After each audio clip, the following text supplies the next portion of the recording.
On a cold February morning in 2005, the quiet city of Wichita, Kansas, watched in disbelief as police surrounded the home of a 59-year-old man named Dennis Rader. Neighbors knew him as a dependable husband, a father of two, a Cub Scout leader, and the president of his local Lutheran church. He wore glasses, tucked in his shirts, and blended perfectly into suburban America. Nothing about him suggested violence. Yet hidden beneath that ordinary appearance was one of the most terrifying serial killers in American history. For more than 30 years, he had stalked Wichita like a phantom, binding his victims, torturing them, and murdering them with chilling calm before vanishing back into everyday life. He called himself BTK, bind, torture, kill, the monster who had haunted Kansas for decades. Had been attending church every Sunday, smiling at neighbors, and raising a family while secretly reliving the murders that made him infamous across America.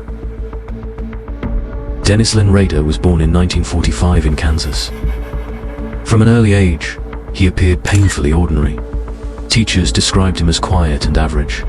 Yet beneath the surface, disturbing fantasies were already forming.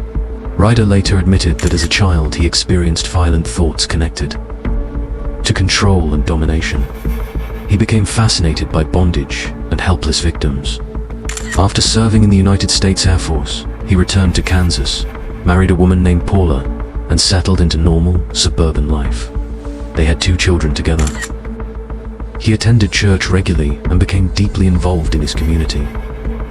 On the surface, Dennis Rader achieved the quiet suburban dream that defined middle-class America. But behind closed doors, his violent fantasies intensified. He stalked women around Wichita, prowled neighborhoods at night, and developed elaborate rituals connected to his obsession with control. He studied victims for weeks, learning their routines and imagining their deaths in graphic detail. Rader later described these as projects. To him, murder became both a compulsion and a private performance. The fantasies consumed him until imagination was no longer enough. Everything changed on January 15th, 1974.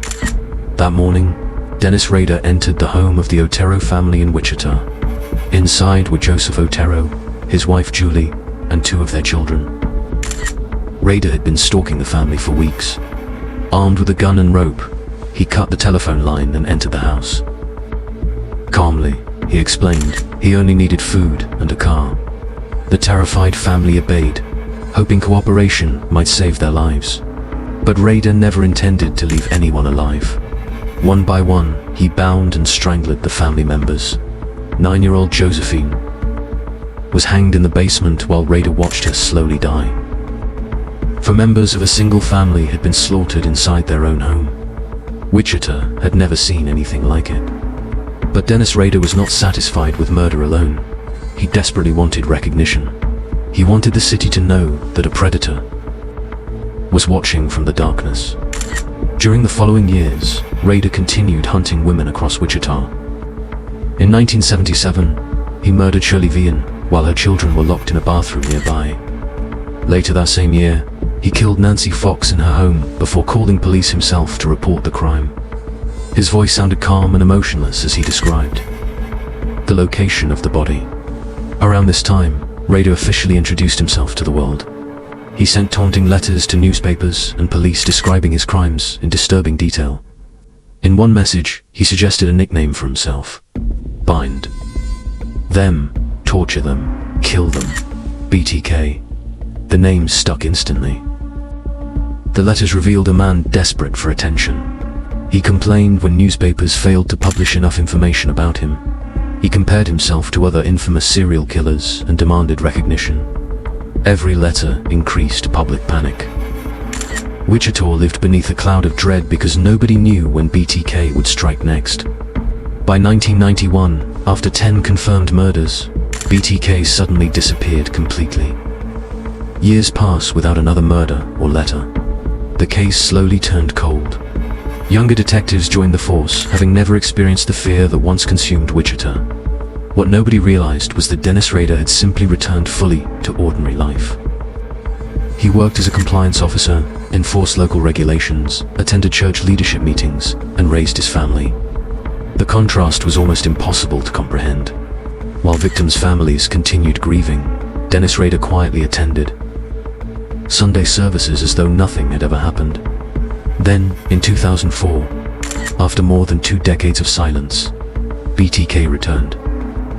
Letters began arriving at newspapers and police stations again. Rader appeared frustrated that newer generations barely remembered him. He wanted attention. He wanted Wichita to fear him once more. Investigators reopened old files and formed a new task force. Advances in forensic science provided fresh hope. Meanwhile, Rader grew increasingly reckless.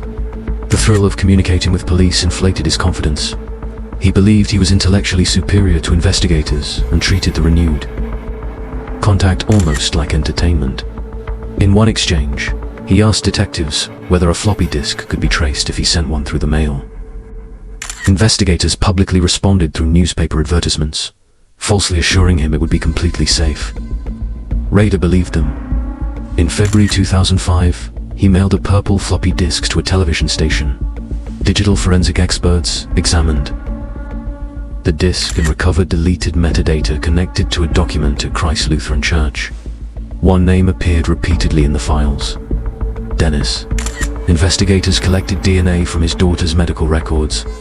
The results matched evidence from crime scenes decades earlier. After 31 years, BTK finally had a name.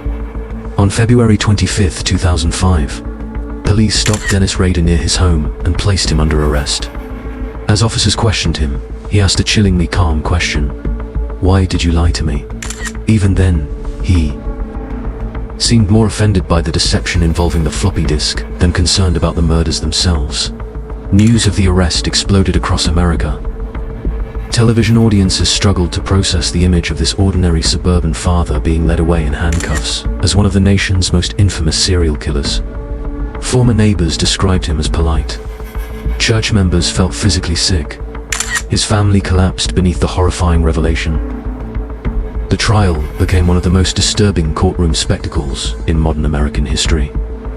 To avoid the death penalty, Dennis Rader pleaded guilty to 10 counts of first-degree murder. Speaking calmly and without visible remorse, he described each killing in horrifying detail. He explained how he selected victims, stalked homes, and strangled families. At times, his tone sounded almost conversational, as though discussing routine errands instead of murder. He referred to his violent urges as Factor X, a strange internal force driving him toward violence. In August 2005, the court sentenced Dennis Rader to 10 consecutive life sentences inside prison. The story of Dennis Rader remains deeply unsettling because it destroys comforting assumptions about evil. For 30 years, he balanced 2 identities, with terrifying success. One identity attended church, raised children, and obeyed community rules. The other stalked and murdered women across Wichita. BTK proved something far more frightening than most people want to believe. A serial killer can appear friendly, reliable, and completely normal while secretly carrying unimaginable darkness. Inside, the monster never looked like a monster at all. He looked exactly like the man next door. And that truth still haunts America today.